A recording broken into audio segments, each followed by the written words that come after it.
Hello everyone, welcome back to garden of GS. और आज के इस सेशन में दृष्टि आईएएस का UP PCS test number 6 solve कर रहे हैं। और ये लास्ट पार्ट है जिसमें क्वेश्चन नंबर 121 से सॉल्व करेंगे। उत्तर प्रदेश स्वच्छ वायु प्रबंधन कार्यक्रम, इसके संदर्भ में कौन सा कथन सही है। मैंने बताया कि जब इस तरह का हो तो मेन पॉइंट को हाईलाइट कर लें और सही या गलत को जरूर हाईलाइट कर लें। इस कार्यक्रम को भारत सरकार, जितने भी इसमें स्टेक होल्डर है सबको देख लेंगे। भारत सरकार, उत्तर प्रदेश सरकार और एशियाई विकास बैंक के बीच एक समझौते द्वारा समर्थित किया गया। तो ये गलत है क्योंकि इसमें एशियन डेवलपमेंट बैंक नहीं है बल्कि वर्ल्ड बैंक है। ठीक है, तो ये ऑप्शन गलत हो गया। इसमें बाकी दोनों सही है। भारत सरकार, उत्तर प्रदेश सरकार और वर्ल्ड बैंक के बीच में लगभग $300 मिलियन का ये जो है समझौता हुआ है।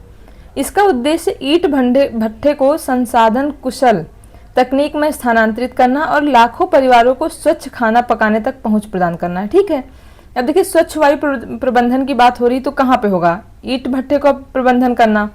बाकी स्वच्छ खाना, या जैसे खाना डेली बनता है, अगर चूल्हे पे बन रहा है आग पे तो उससे धुआं हो रहा है तो उससे वायु प्रदूषित हो रही है, इसलिए स्वच्छ खाना की बात हो रही है। तो ये ऑप्शन ठीक है, तो इसका आंसर हो जाएगा ए। नेक्स्ट क्वेश्चन, हाल ही में 2026 में हुए मेगा प्लांटेशन ड्राइव के संदर्भ में बताना है कौन सा कथन सही है। इस अभियान का आयोजन वाराणसी में किया गया, ये पॉइंट हो गया इसमें फैक्ट। जहां 1 घंटे की बात हो गई, इसके भीतर 2.5 लाख से अधिक पौधे लगाए गए। तो जी हाँ, ये तीनों स्टेटमेंट सही हैं। वाराणसी में आयोजित किया गया था, ये बहुत बड़े लेवल पे ये प्लांटेशन हुआ जिसको मेगा प्लांटेशन ड्राइव यानी बृहद वृक्षारोपण अभियान बोलते हैं। और वाराणसी के सुजाबाद डोमरी क्षेत्र में ये हुआ है। इसमें वहां के निवासियों ने केवल 1 घंटे में 2.5 लाख से ज्यादा पौधे लगा दिए। तो एकदम ठीक है। इस उपलब्धि ने 1 घंटे में सर्वाधिक पौधे लगाने के चीन के पिछले विश्व रिकॉर्ड को पीछे तोड़ दिया। ठीक है, चाइना का जो है एक विश्व रिकॉर्ड बना हुआ था और ये 8 वर्ष पुराना रिकॉर्ड था चाइना का। इसको तोड़ के एक नया रिकॉर्ड बना दिया। वाराणसी के महापौर और नगर आयुक्त को गिनीज वर्ल्ड रिकॉर्ड का प्रमाण पत्र प्रदान किया गया। तो ये उत्तर प्रदेश के ग्रीन कवर को बढ़ाने के लिए बहुत अच्छा प्रयास है। तो ये दोनों ही ऑप्शन सही है, आंसर हो जाएगा सी। राजधानी बतानी है कि कौन सी किसकी है। मेडागास्कर की है अंतानानारियो। ठीक है, और ये देश के मध्यवर्ती उच्च भूमि में स्थित सबसे बड़ा नगर है। चिली की आपको पता होगी सैंटियागो। स्लोवेनिया की है ल्यूब्लियाना। ठीक है, सॉरी फॉर, मतलब मैं ठीक प्रोनाउंसिएशन नहीं कर पा रही हूँ। कजाकिस्तान की है अस्ताना। ठीक, तो इसका आंसर आप देख लीजिए A2 B4, तो इसका आंसर हो जाएगा बी। मोजाम्बिक चैनल किसके बीच स्थित है। देखिए ये है अफ्रीका की मेनलैंड, यहाँ पे है मेडागास्कर और यहीं पे मोजाम्बिक चैनल है। तो ये कंट्री है मोजाम्बिक और ये है मेडागास्कर। ठीक है, तो अब देखिए मोजाम्बिक चैनल की बात है तो ये तो सिंपल सा है कि मोजाम्बिक तो उसमें एक पार्टी होगी ही होगी, तो बाकी दोनों ऑप्शन आप ऐसे ही हटा दीजिए। ठीक है, अब मोजाम्बिक और तंजानिया के बीच में, तंजानिया भी एक जो है वो लैंड बॉर्डरिंग कंट्री है और मोजाम्बिक भी, तो इनके बीच चैनल कहाँ से आ जाएगी। मेडागास्कर, अगर आपको थोड़ा भी आइडिया है इस चीज़ का कि मेडागास्कर एक आइलैंड कंट्री है तो आप इसको टिक कर लेंगे। ठीक है, तो इसका आंसर हो जाएगा ए। नेक्स्ट है मरुस्थल और देश बताने हैं, कौन सा सही सुमेलित है। तो अटाकामा चिली का है। ठीक है, तकलामकान चिली का नहीं है, कजाकिस्तान का नहीं है, तकलामकान चाइना का है, तो ये गलत हो गया। मोजावे संयुक्त राज्य अमेरिका का है, ये भी ठीक है। और सिम्पसन ऑस्ट्रेलिया का है, ये भी ठीक है। तो इसमें जिस तरह से ऑप्शन दिया है, इसमें क्वेश्चन में थोड़ा सा देखिए गलती हो गई है फिर, क्योंकि यहाँ पे ये नहीं होना चाहिए कि कौन सा सही सुमेलित है, बल्कि होना चाहिए कौन सा सही सुमेलित सही नहीं सुमेलित है। ठीक है, तो हो जाएगा कौन सा, इसका आंसर हो जाएगा ऑप्शन बी तकलामकान, क्योंकि तकलामकान कहाँ पर है, तो ये कहाँ है, चिली में, सॉरी चाइना में तकलामकान। ठीक है, तो इसका आंसर, ये क्वेश्चन में थोड़ा सा गलती हो गई है। नेक्स्ट क्वेश्चन है, इसको भी सुमेलित करना है, कौन सा कहाँ पर है। देखिए कोरल रीफ इन सब में से कहाँ है, लक्षद्वीप में। अंडमान सागर बंगाल की खाड़ी समुद्री क्षेत्र है, जो ये बंगाल की खाड़ी है, यहाँ पे अंडमान निकोबार आइलैंड है और ये वाला जो क्षेत्र है ये अंडमान सागर है। ठीक है, मन्नार की खाड़ी जयमंडल आरक्षित क्षेत्र है, ये भी ठीक है। मलक्का जड़ लमरूमध्य रणनीतिक चोक पॉइंट है, क्योंकि मलक्का जलडमरू मध्य ऐसे है, ऐसे ये मलक्का हो गया और यहाँ पर है सुमात्रा आइलैंड, तो इसके बीच में, और ये है अंडमान सी, ठीक है, ये अंडमान निकोबार आइलैंड है, ऐसे करके। तो ये क्या है, एक रणनीतिक चोक पॉइंट है और चाइना इसी को लेकर के थोड़ा सा चिंताजनक रहता है, क्योंकि यहाँ पर इन देशों से चाइना के अच्छे संबंध है नहीं, वो भी क्यों, साउथ चाइना सी की वजह से अच्छे संबंध नहीं है। मतलब चाइना के अपने मोस्टली पड़ोसियों से देखिए बहुत अच्छे संबंध नहीं है, तो इनसे भी अच्छे संबंध नहीं है, इसलिए अगर ये रास्ता बंद हो गया तो चाइना के लिए बहुत लंबा घूम के जाना पड़ेगा। तो इसका आंसर फिर देखते हैं क्या हो जाएगा, A3B2 इसका मतलब सी हो जाएगा आंसर। लेक वैन जो विश्व की सबसे खारी झीलों में से एक है, ठीक है, इजराइल में नहीं, लेक वॉन टर्की की है, इजराइल की नहीं, ठीक, तुर्की की हो जाएगी, तो ये आंसर हो गया गलत। ग्रेट सॉल्ट लेक संयुक्त राज्य अमेरिका में स्थित है, ये ठीक है, संयुक्त राज्य अमेरिका में स्थित है ये, तो ये इसका आंसर हो जाएगा बी। जैवमंडल आरक्षित क्षेत्र बताए हैं, राज्य और क्षेत्र। पंचमढ़ी मध्य प्रदेश में है, नीलगिरी तमिलनाडु में है, सिमलीपाल उड़ीसा में है, डिब्रू सैखोवा असम में। तो देखिए डी का 4, बाकी सारे ऑप्शन हटा दीजिए पहले ही। A2 ठीक है, D4 ठीक है, B3 इसका आंसर हो जाएगा ए। नेक्स्ट क्वेश्चन, नदियां बतानी है कौन सी कहाँ गिरती है। सुमेलित नहीं पूछा है। टिग्रिस फारस की खाड़ी में 2 नदियां हैं, यूफ्रेटस और टिग्रिस, जिसको पहले दजला और फरात कहते थे, तो ये फारस की खाड़ी में गिरती है, ये ऑप्शन ठीक है। नील लाल सागर में नहीं, नील देखिए ऐसे है कंडीशन, ऐसे है इसकी स्थिति, सिनाई प्रायद्वीप हो गया, ये अफ्रीका हो गया, यहाँ अरब प्रायद्वीप हो गया, ये हो गया रेड सी, और ये है मेडिटेरेनियन सी, जिसको भूमध्य सागर कहते हैं। नील नदी ऐसे आती है तो ये भूमध्य सागर में गिरती है, तो यही गलत हो गया इसका आंसर, ठीक है, मतलब इसका गलत वाला क्या हो जाएगा, बी। बाकी टाइबर भूमध्य सागर में गिरती है, ये ठीक है, और डन्यूब काला सागर में गिरती है, दोनों सही है। उत्तरी अमेरिका की महान झीलों पर विचार करना है और उन्हें पूरब दिशा से पश्चिम दिशा, मतलब ऐसे इनका सीक्वेंस बताना है। तो इसका क्रम ऐसे चलता है, SMHEO। अब आप देख लीजिए, सबसे पहले क्या आएगी, इनको पूरब से पश्चिम बताना है, तो सबसे पहले O फिर E, तो पहले 1 फिर 2, तो 1 फिर 2, तो बाकी ये ऑप्शन हट गए। फिर क्या आएगी, 3 फिर 4 फिर 5, तो इसका आंसर हो जाएगा ए, ठीक है। जिसमें से एक झील जो है ये मिशिगन, ये केवल USA में है, और बाकी जो चारों झीलें हैं वो USA और कनाडा का बॉर्डर बनाती हैं, ठीक है। उत्तर प्रदेश सरकार द्वारा गौशालाओं में बायोगैस संयंत्र स्थापित करने की पहल के संदर्भ में कौन सा संभावित लाभ है। पशु प्रबंधन को सुदृढ़ करने के उद्देश्य से मवेशियों के संरक्षण को आधुनिक तकनीक के साथ एकीकृत करना, ठीक है, मतलब पशु प्रबंधन को सुरक्षित करना है अगर, तो तकनीक उसमें शामिल करना, तो ये तो अच्छी चीज है। ग्रामीण क्षेत्र की महिलाओं और युवाओं हेतु आजीविका एवं नए रोजगार के अवसर सृजित करना, ठीक है, मतलब नॉर्मल से स्टेटमेंट है दोनों, इसमें आपको गलत करने का कोई ऐसा पॉइंट है नहीं, तो आंसर दोनों ही सही है। उत्तर प्रदेश सरकार की हालिया AI फॉर ऑल पहल के संदर्भ में बताना है कि कौन सा कथन सही है। प्रोजेक्ट प्रवीण के तहत व्यावसायिक प्रशिक्षण कार्यक्रमों में कक्षा 9 से 12 तक के छात्रों के लिए AI फॉर ऑल कोर्स अनिवार्य कर दिया गया है, ठीक है, ये अच्छी पहल की गई है, और ये मेनली उत्तर प्रदेश कौशल विकास मिशन की ये पहल है, और इसमें विद्यालयी शिक्षा प्रणाली में आधुनिक प्रौद्योगिकी को इंटीग्रेट करना है, जिसमें 9 से 12 तक के लिए बच्चों के लिए अनिवार्य AI प्रशिक्षण दिया जाएगा, और इसको जो है वो 4 घंटे के लिए विशेष AI कोर्स दिया जाएगा, जो 2026-27 में क्रियान्वित किया जाएगा, और इससे विद्यार्थी उनके प्रशिक्षकों के लिए भी अनिवार्य होगा, और राज्य की व्यावसायिक पारिस्थितिकी तंत्र में डिजिटल साक्षरता भी बढ़ेगी। तो क्या है कि इस पहल में एक अनिवार्य 4 घंटे का, ठीक है, ये आप 4 घंटे से कंफ्यूज नहीं होना है, ठीक है, 9 to 12th क्लास और 4 घंटे का विशेष AI कोर्स शामिल है, जिसे विशेष रूप से प्रशिक्षकों मतलब ट्रेनर और छात्रों दोनों के लिए डिजाइन किया गया है, ठीक है, तो इसका आंसर सही है।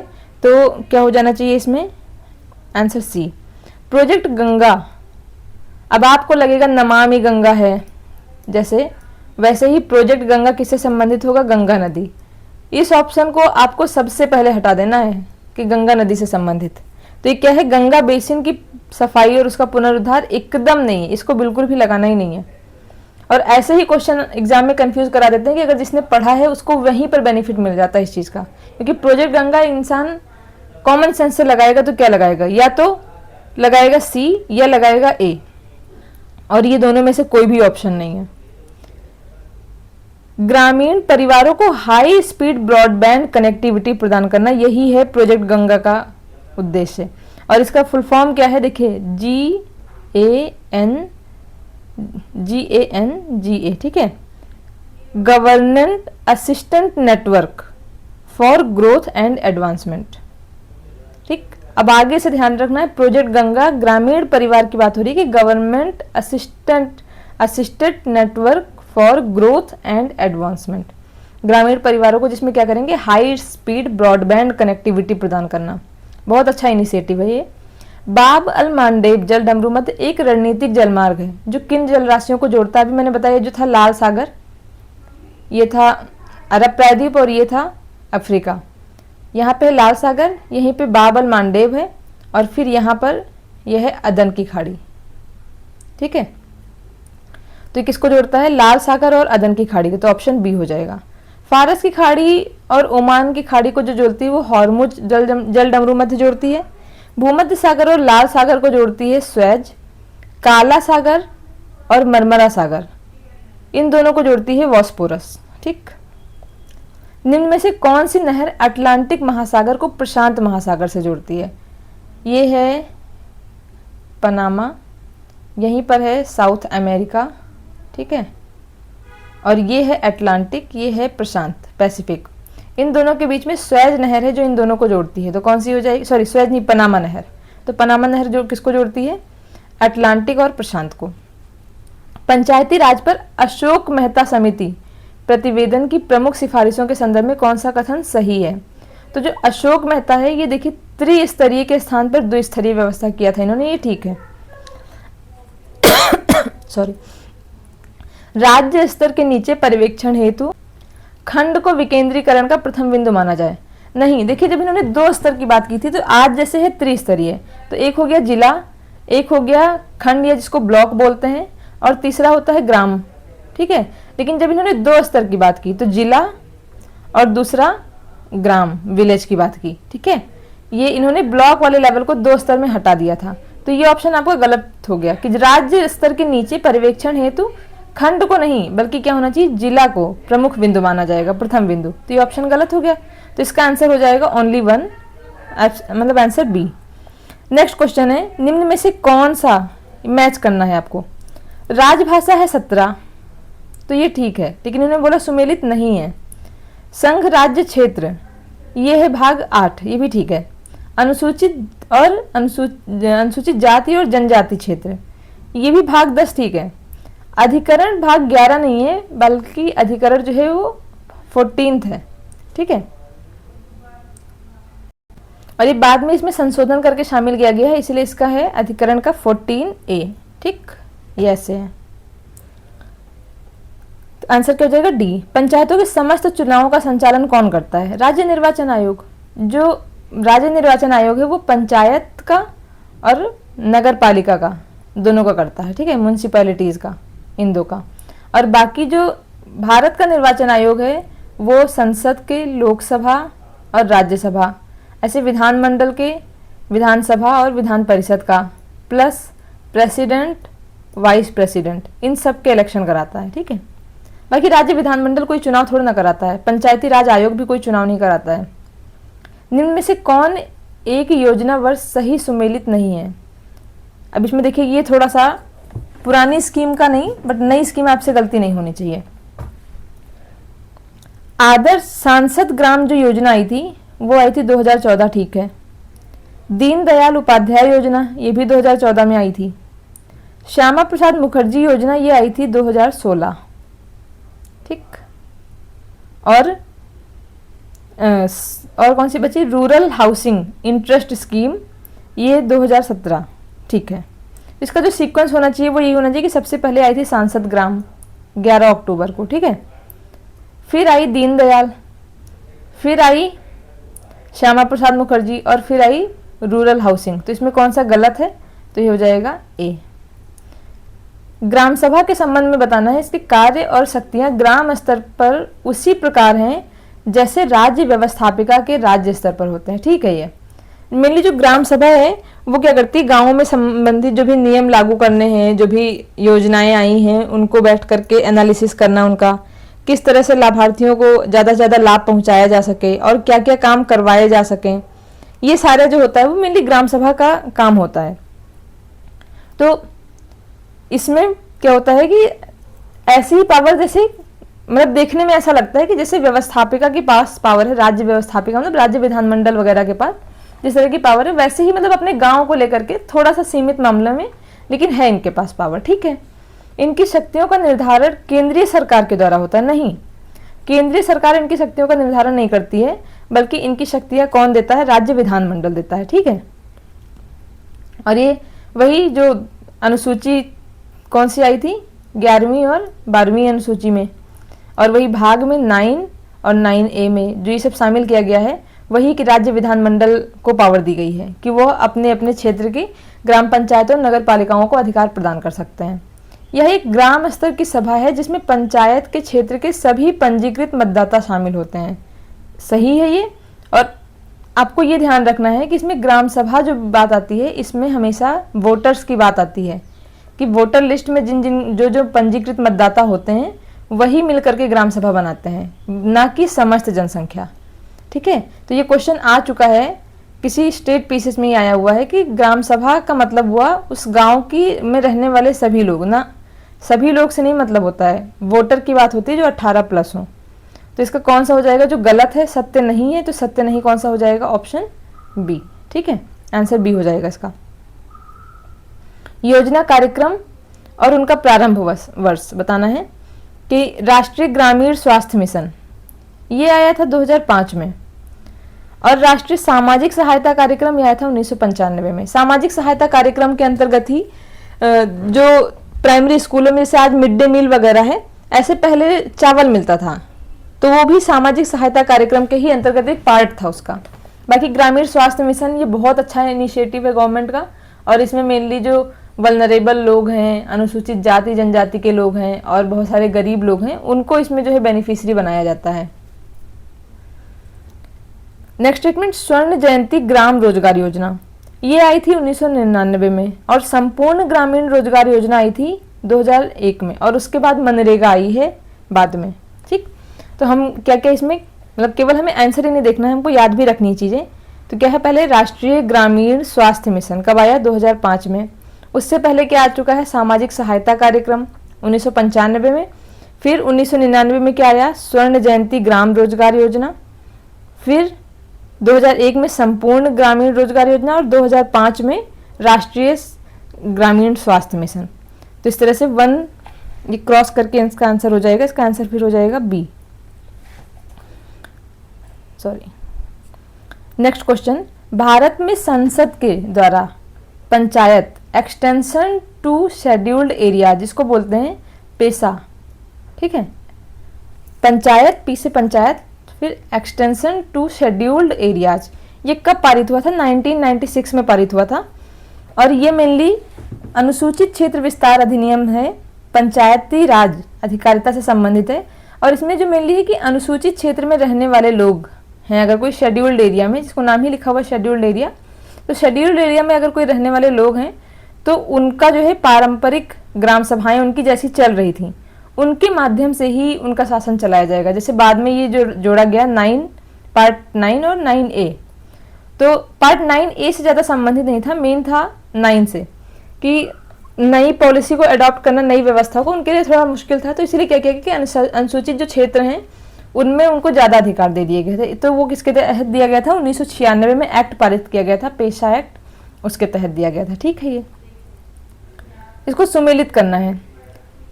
ट्रेड यूनियन दलीय संबद्धता कौन सा किससे संबंधित है। अब देखिए, भारतीय मजदूर संघ, भारतीय जनता पार्टी, ठीक है। फिर देखिए Indian national trade union, Indian national trade union मतलब IN और TU, ठीक है। और भारतीय राष्ट्रीय कांग्रेस जो है इसको भी क्या बोलते हैं, INC। ठीक, बस ये इंग्लिश में हो गया, ये हिंदी में। तो INC मतलब इंडियन नेशनल कांग्रेस। तो इसका मैच किससे हो गया, इससे हो गया। अब बाकी बचे दो, United trade India union Congress, मतलब जो कम्युनिस्ट पार्टी वाले लोग हैं वो हमेशा यूनाइटेड रहने की बात करते हैं। जैसे मार्क्सवादी थे तो वो हमेशा यूनाइटेड रहने की बात करते थे। तो ये मार्क्सवादी वाला ये ऑप्शन है, ये ठीक है, कम्युनिस्ट पार्टी ऑफ इंडिया मार्क्सवादी, कि मतलब ये मार्क्सवादी कहते थे हमेशा कि गरीबों मजदूरों तुम एक हो जाओ। तो एक होने का मतलब यूनाइटेड हो जाओ, ठीक है। All India trade union Congress, जो मार्क्सवादी से हट के बाकी जो थे वो क्या बोलते थे कि पूरे ऑल इंडिया को बनाएंगे। ठीक, तो ये बस मैंने याद करने के लिए बताया है। ए का 4, सारे ही ऑप्शन गलत हो गए, फिर ये हो जाएगा। नेक्स्ट है, कौन सी समिति आयोग की सिफारिश पर भारत में अंतरराज्यीय परिषद की स्थापना हुई थी? इसका है सरकारीय आयोग, और ये 1983 में सरकारीय आयोग का गठन हुआ था। और इन्होंने 1983 में इन्होंने सिफारिश की थी, और सिफारिश के बाद 263 के तहत अंतरराज्यीय परिषद की स्थापना हुई थी। ठीक है। राज्य लोक सेवा आयोग के सदस्य को हटाया जा सकता है, कैसे? जैसे यूपीएससी के सदस्य को, और यूपीएससी के सदस्य को कैसे? जैसे सुप्रीम कोर्ट के जज को। ठीक है। तो इसमें क्या हो सकता है? विधानसभा के महाभियोग के आधार पर राज्यपाल द्वारा नहीं, इनको राज्यपाल द्वारा नहीं हटाया जाता, बल्कि इनको हटाया ही राष्ट्रपति के द्वारा जाता है। तो राज्यपाल जहां जहां ऑप्शन आ रहा है वो तो पहले ही हट जाएगा। तो ये ऑप्शन हट गया, ये भी राज्यपाल द्वारा, ये भी हट गया। उच्चतम न्यायालय की जांच के पश्चात राष्ट्रपति द्वारा, ठीक है, और ये भी राज्यपाल द्वारा, तो ये भी हट गया। तो बाकी बचा ही कौन सा? ऑप्शन सी, उच्चतम न्यायालय की जांच के पश्चात राष्ट्रपति द्वारा। ठीक है। और ये किस आर्टिकल में है? 317। इसमें 317 में हटाए जाने और निलंबित किए जाने से संबंधित प्रावधान दिए गए हैं। निम्न में से किस भारतीय संविधान का अनुच्छेद आकस्मिकता निधि से संबंधित है? तो इसका है आकस्मिकता निधि से संबंधित 267। दो तरह के आर्टिकल हैं, एक है ये संचित निधि वाला और ये है आकस्मिकता निधि। ठीक है। तो 267(1) है, ये आकस्मिकता निधि का गठन करता है कि ऐसे में बोलते हैं कि कोई भी ऐसे अग्रिम नहीं दिया जाएगा सिवाय ऐसे आकस्मिक व्यय की पूर्ति करने के प्रयोजन के लिए जिनका विधि द्वारा विनियोग के अधीन प्राधिकृत किया जाना है। मतलब थोड़ा सा टफ लैंग्वेज लिखी हुई है, लेकिन मेनली हमको ध्यान रखना है आकस्मिकता निधि 267। और ये इंपॉर्टेंट क्या है इसमें कि राष्ट्रपति के अंडर में होती है ये। ठीक है। और ये देश की आकस्मिक जरूरतों को पूरा करने के लिए राष्ट्रपति इस निधि से धन उपलब्ध कराते हैं, बस। तो हमको ध्यान रखना कि आकस्मिक कौन किसके अंडर में होती है? राष्ट्रपति के। निम्न में से कौन सा विधेयक राज्यसभा में प्रथम बार प्रस्तावित नहीं किया जा सकता है? राज्यसभा में पहले नहीं लाया जा सकता है, कुल मिला के कहने का मतलब यह है। साधारण विधेयक नहीं, साधारण विधेयक दोनों में से किसी भी हाउस में ला सकते हैं। संविधान संशोधन विधेयक कोई भी हाउस में ला सकते हैं। राज्य पुनर्गठन विधेयक ये भी किसी भी हाउस में ला सकते हैं। धन विधेयक, इसकी पावर क्या है? लोकसभा में लाया जाता है, राज्यसभा में कभी नहीं लाया जाता है। और लोकसभा बाद में उस पर वोटिंग के बाद भेजती है, और राज्यसभा के पास केवल 14 दिन का समय होता है। वो उस पर वो चाहे तो हाँ करे और चाहे तो ना करे, और चाहे तो कोई संशोधन दे दे उसमें। ठीक है, अमेंडमेंट करना चाहे। लेकिन इन दोनों के मामले में भी अगर हाँ करती है तो भी, और नहीं हाँ करती है, कोई संशोधन करवाना चाहती है, तो भी सारी पावर लोकसभा के पास है, वो कि वो राज्यसभा की बात माने या ना माने। ठीक है, मतलब राज्यसभा के पास धन विधेयक के मामले में बहुत कम पावर है। निम्न में से कौन सा भारतीय संविधान की प्रस्तावना में उल्लेखित नहीं है? संप्रभुता है, लोकतंत्रात्मक है, पंथ निरपेक्ष है, संघीय नहीं है। तो इसका आंसर क्या हो जाएगा? संघीय। मतलब क्या है कि हम भारत के लोग भारत को एक संपूर्ण प्रभुत्व, आगे संप्रभुता, संपन्न, पंथ निरपेक्ष, लोकतंत्रात्मक गणराज्य बनाने के लिए, ठीक है, तथा उसके समस्त नागरिकों को विचार, अभिव्यक्ति, विश्वास, धर्म, उपासना की स्वतंत्रता, ऐसे करके पूरा आप पढ़ लीजिए तो भी संघीय शब्द नहीं आता है। तो इसका आंसर हो जाएगा कौन सा? यही संघीय वाला। ठीक है। निम्न में से कौन भारत के प्रथम वित्त आयोग का अध्यक्ष था? इसमें कोई ट्रिक जैसा कुछ, मतलब कुछ कॉन्सेप्ट जैसा है नहीं, इसका सीधा सा है क्या? केसी नियोगी जी थे, श्री केसी नियोगी। और ये 1951 में पहली बार गठन हुआ था इसका। ठीक है। और एनके सिंह जो हैं वो 15th वाले के रहे हैं, एनके सिंह। ठीक। निम्न में से किस व्यक्ति ने मूल अधिकारों को हमारे लोगों के लिए एक प्रतिज्ञा तथा सभ्य विश्व के साथ किया गया समझौता कहा है? क्या मतलब कि मूल अधिकार जो है हमारे लोगों के लिए एक प्रतिज्ञा तथा सभ्य विश्व के साथ किया गया एक समझौता कहा है? तो ये कहा था श्री राधाकृष्णन ने। ठीक है, तो इस तरह से आज जो है वो टेस्ट नंबर 6 कंप्लीट हो गया है। और आप अगर इसमें रेगुलर बने रहेंगे तो आपको बहुत फ़ायदा होगा। धीरे धीरे करके पर डे में ज़्यादा क्वेश्चन इसलिए नहीं कराती हूँ ताकि आप और भी चीज़ें पढ़नी है, बस आप इसको केवल वीडियो भी देखते रहेंगे डेली जो भी वीडियो अपलोड हो रहे हैं, एक बार आप देख लीजिए, फिर दोबारा से आप उसको रिवाइज कर लीजिए, चाहे फास्ट करके या जैसे भी फॉरवर्ड करके आप कर लीजिए। और 2 बार अगर आपने देख लिया तो आपको बहुत कुछ ऐसा है जो याद होता चला जाएगा। और इसके लिए कोई ऐसा भी नहीं कि आपको स्पेशल टाइम देने की ज़रूरत है। जब आपको थोड़ा सा ब्रेक लेना है, खाना खा रहे हैं या कुछ है, तो आप इस क्वेश्चन को एक बस देखते चले जाएं तो भी बहुत सारे आपके कॉन्सेप्ट क्लियर होते चले जाएंगे, डाउट क्लियर होते चले जाएंगे और एग्जाम में बहुत हेल्पफुल होगा आपके लिए। तो कल से टेस्ट नंबर 8 स्टार्ट करेंगे क्योंकि टेस्ट नंबर 7 जो है वो सीसेट का है। ठीक है, तो थैंक यू सो मच, पढ़ते रहिए।